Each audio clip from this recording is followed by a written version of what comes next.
Hello, fellow controllers, welcome back to another entry in our MATLAB course for beginners. My name is Sergio Castano, and in today's video, we're going to continue with the previous topic of vectors in MATLAB. In this video, we're going to learn about all the vectors we created in the last class. We're going to see how we can take specific data from the vector to bring it into our work environment. We're going to see how easy it is to work with vectors, which is one of the features that MATLAB has. Again, if you haven't watched the entire content of the MATLAB course for beginners, here's the link so you can watch it. You know that you can find the information for all these videos on the controlatom.com website.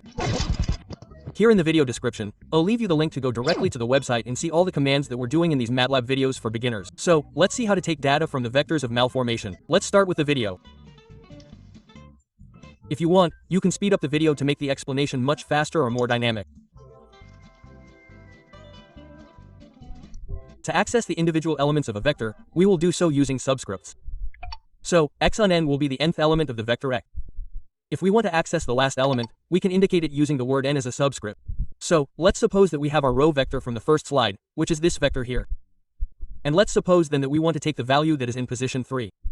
We see that in position 1 is 4, in position 2 is 6.5, and in position 3 is this minus 3. So, we have our x here and we want to capture the one that is in position 3. We simply say 3 in parentheses, and it will capture the element that is in minus 3. If we want the first element, we simply tell it x and tell it to capture the first element, which is 4, as we see here. What happens if I want to capture the last element?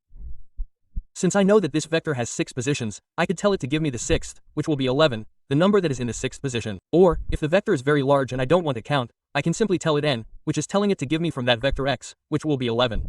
We can also access a block of elements at a time using the colon notation, just like we were creating the vectors with an established pattern.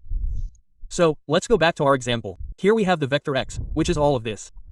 And let's suppose that we want to capture from position 3, we see 1, 2, 3, to position 5, which takes these 3 values from 3 to 5. How are we going to capture those 3 numbers that are inside that vector? We simply tell it x, which is the vector where our elements are. We open and close parentheses, and inside the parentheses I'm going to tell it, I want you to capture the numbers from 3. Again, we use a colon up to position 5. I'm telling it to take the values that are in these positions, from 3 to 5 of this vector x. If we press enter, it will take those 3 numbers, which in this case will be minus 3, 3, and 10 with 5, which are these 3 numbers that are here. Let's see a second example. What happens if I want to capture in an interval spaced, for example, by 2s? So, we see that it is, we want to capture 4, we increase minus 3 by 2 positions, and in the we increase 10.5 by 2 positions.